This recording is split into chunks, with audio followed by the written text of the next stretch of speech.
25 जून को आपातकाल लागू होने की 50वीं वर्षगांठ को संविधान हत्या दिवस के रूप में 1 वर्ष तक मनाए जाने के निर्देश केंद्र की बीजेपी सरकार की ओर से जारी किए गए हैं और इसी कड़ी में नागपुर में युवा पीढ़ी के लिए विशेष कार्यक्रम आयोजित किए जाएंगे। इसकी जानकारी भारतीय जनता पार्टी के नागपुर महानगर अध्यक्ष दयाशंकर तिवारी के साथ भारतीय जनता पार्टी के पूर्व विधायक और प्रदेश प्रवक्ता गिरीश व्यास ने पत्रकार परिषद में दी। कार्यक्रम में शाम को वो वहाँ पर आए, ऐसी हमारी उन सभी लोगों से प्रार्थना है। मेरा आपके माध्यम से प्रेस जो प्रिंट मीडिया है उससे भी निवेदन है कि अगर कोई आर्टिकल आपके माध्यम में पहुंचता है तो उसको योग्य पद्धति से प्रकाशित करें, उसको योग्य सम्मान दें, क्योंकि ये अखबारों को भी उस समय दबाने का अभिव्यक्ति स्वतंत्रता पर भी एक प्रकार का बड़ा अंकुश था। ये आपने भी पढ़ा होगा, आपके भी एक कोर्स में आया होगा। तो ये वो एक ऐसा पीरियड था कि जिस काल के अंदर ये सारी घटनाएं हुई, तो उसको अगर समुचित आप अगर स्थान देंगे तो मुझे लगता है कि ये विषय लोगों तक और नई पीढ़ी तक पहुंचेगा। इसमें गुजरात के एक प्राध्यापक ने इस पर पीएचडी भी की है, यानी एक डॉक्टरेट का और अभ्यासक्रम का भी विषय। ये आप सब लोगों के ध्यान में भी रहे। मैं आपके माध्यम से इसकी ज़्यादा से ज़्यादा प्रचार प्रसार की अपेक्षा करता हूँ। और दूसरा ऐसा कि एक हमारे प्रदेश की ओर से हमारे जो इस संदर्भ में 11 साल के कार्यक्रम चलेंगे कि हमारा ये तीसरे टर्म का पहला साल पूरा हुआ, उसके प्रमुख प्राध्यापक नवीन जी सोले, जिनके नेतृत्व में अनेक कार्यक्रम नागपुर में होंगे। और ये आपातकाल के संदर्भ का जो कार्यक्रम है, इसका जो संयोजन हम सब कर रहे हैं, इसमें विदर्भ के अंदर जिलों में हर जगह पर ऐसा कार्यक्रम हो, उसकी प्रदर्शनी लगे, उस समय के कुछ फोटोग्राफ्स जो हैं उन फोटोग्राफ्स की प्रदर्शनी लगे। इसका सारा दायित्व हमारी पूर्व महापौर अर्चना डेहनकर की ओर दिया गया है। ये भी मैं उल्लेख आपके सामने करना चाहता हूँ। 25 जून 1975 को भारत की तत्कालीन प्रधानमंत्री श्रीमती इंदिरा जी गांधी, इन्होंने भारतीय लोकतंत्र के इतिहास के काले अध्याय को लिखा और पूरे भारत देश में आंतरिक आपातकाल लगा दिया, जिसे मीसा के नाम से जाना गया। उस कार्यकाल में जितने भी राजनीतिक दल के प्रमुख नेता थे, सामाजिक संगठन थे, अखबार थे, सभी के ऊपर में बड़े प्रमाण में शोषण किया गया। 1 लाख से ज़्यादा लोगों को जेल की शिक्षों के अंतर्गत बंद कर दिया गया और विरोध में अगर किसी ने कहा तो उसको नहीं छोड़ेंगे, ये स्थिति में श्रीमती इंदिरा गांधी जी रही। नागपुर शहर में एक ऐसी संस्था है जिसका नाम हिंदुस्तानी लाल सेना है। जो हिंदुस्तानी लाल सेना आज़ाद हिंद सेना के बाद एकमात्र ऐसी सेना थी जिन्होंने देश की स्वतंत्रता आंदोलन में भाग लिया। लेकिन 1975 में मीसा बंदी के अंतर्गत उसके संस्थापक मगन लाल जी बागड़ी, जो स्वयं सोशलिस्ट पार्टी से सांसद रहे, जो स्वयं कांग्रेस पार्टी से सांसद रहे, उन्हें भी जेल की शिक्षों में डालने का काम और उस पर प्रतिबंध लगाने का काम इंदिरा जी के नेतृत्व में हुआ। सामाजिक संगठन हो, राजनीतिक संगठन हो, चाहे धार्मिक संगठन, किसी को भी उसमें नहीं छोड़ा गया। और अत्याचार के अंतर्गत, चकबंदी के अंतर्गत लोगों की जमीन जब्त कर ली गई। नसबंदी के अंतर्गत वे कुंवारे बच्चे जिनके ब्याह भी नहीं हुए थे, उनकी ज़बरदस्ती नसबंदी कर दी गई। बहुत बड़े प्रमाण में शोषण हुआ। अनेक परिवार 16-17 महीने जेल के अंदर रहने के कारण, बगैर कोई गलती के कारण भी वे इतने प्रताड़ित हुए कि पूरे परिवार उद्ध्वस्त हो गए। ये इतिहास वर्तमान पीढ़ी के सामने आना चाहिए और लोकतंत्र की पायमल्ली, लोकतंत्र का सत्यानाश, लोकतंत्र को पूर्ण रूप से उधेड़ बुन करके समाप्त करने की जो साजिश उस कार्यकाल में हुई है, ये वर्तमान पीढ़ी तक पहुँचे।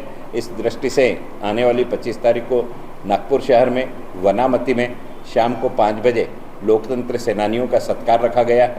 जो लोकतंत्र सेनानी जीवित है उनका सत्कार होगा, जिनका निधन हो गया उनके परिजनों का सत्कार होगा। माननीय विनय जी सहस्त्रबुद्धे एक विख्यात वक्ता है, इस विषय पर उनका बहुत अच्छा अध्ययन है और वो स्वयं इस कार्यक्रम में उपस्थित होकर के लोगों का मार्गदर्शन करेंगे। आपके माध्यम से मेरा निवेदन है कि जिन लोकतंत्र सेनानियों तक हमारी बात पहुंच रही है, हम पत्र लेकर के जा रहे हैं, वो तो इस कार्यक्रम में उपस्थित हो गए ही, लेकिन अगर गलती से एक आधा व्यक्ति छूट जाता है तो आपके माध्यम से उनसे मैं आह्वान करना चाहता हूँ कि ये आपका कार्यक्रम है, इसमें आप जरूर आइए। इस कार्यक्रम में लोकतंत्र सेनानियों के अलावा ज़्यादा से ज़्यादा नौजवान एकत्रित रहे, ये हमारी कोशिश है।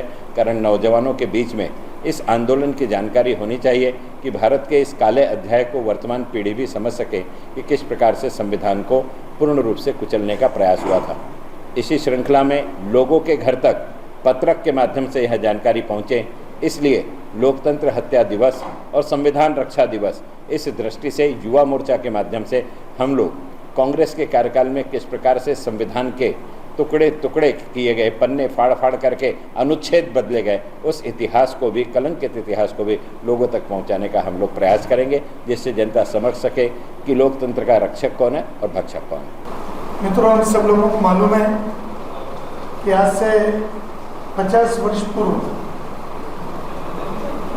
दिसंबर 1975 में आपातकाल का एक ऐसा दौर हमने देखा जिस दौर में पूरा देश हिटलर शाही की भूमिका में देश के तत्कालीन पंतप्रधान स्वर्गीय श्रीमती इंदिरा जी गांधी, इन्होंने संविधान को कुचलते हुए, लोकशाही को दबाते हुए अपनी हुकुमशाही को और अपने पद को कायम रखने के लिए उच्च न्यायालय दिए हुए निर्णय की अवहेलना करके अपनी कुर्सी कैसे बनी रहेगी, इस भूमिका से आपातकाल लगाया, जिसके बारे में आप सब लोगों को यथोचित जानकारी है। इस समय देश के सारे विरोधी पार्टी के नेता स्वर्गीय जयप्रकाश जी नारायण हो, चौधरी चरण सिंह जी हो, अटल बिहारी वाजपेयी जी हो, या तत्कालीन सारे उस समय के विरोधी पार्टी के नेताओं को जेल में बंद किया गया और देश भर के अंदर रातों रात यादियां बनाकर लोगों को मीसा कायदे के अंतर्गत रखा गया। कई संगठनों पर बंदी लगाई और इन सारी बातों से देश को एक ऐसे इसमें झकझोर कर रख दिया कि लोग विद्रोह की भूमिका में आए और उसके बाद सत्ता के साथ एक संघर्ष शुरू हुआ और उसमें केवल मीसाबंदी में ही नहीं तो सत्याग्रहियों ने सत्याग्रह करके युवकों ने टोलियों के साथ, महिलाओं ने टोलियों के साथ सत्याग्रह किया। काफी दिन उन्होंने केंद्रीय कारावास में सत्याग्रह का आंदोलन पूर्ण किया और ऐसे दमन चक्र के 50 वर्ष आने वाले 25 जून को पूरे हो रहे हैं और इस निमित्त से जिन आंदोलनकारियों ने सत्याग्रह किया, जो मीसाबंदी गए, जिन्होंने भूमिगत रहकर काम किया और सरकार के तत्कालीन सरकार के विरोध में वातावरण देश भर में तैयार किया और अंततः सबको 18 महीने 19 महीने के बाद उनको सरकार को छोड़ना पड़ा। ये लंबा कारावास स्वतंत्रता आंदोलन के बाद का देश का सबसे बड़ा ऐसा आंदोलन रहा है और इस आंदोलन की भूमिका को और आपातकाल के बुरे काल को 50 साल पूरे हो रहे हैं और निमित्त देश भर में वंदन अभिनंदन समारोह का जगह जगह आयोजन किया गया है। उसी में से एक आयोजन नागपुर में होने जा रहा है। इस आंदोलन की भूमिका, इस आंदोलन में हम क्या करेंगे, इस आंदोलन में जो सहभागी थे उनका, इसकी संपूर्ण माहिती अपने नागपुर महानगर के अध्यक्ष, इस कार्यक्रम के जो मुख्य संयोजक हैं दयाशंकर जी तिवारी आपको देंगे। मैं केवल इतना ही बताना चाहता हूँ कि मैं भी उस सत्याग्रहियों में के एक जत्थे का नेतृत्व मैंने भी किया।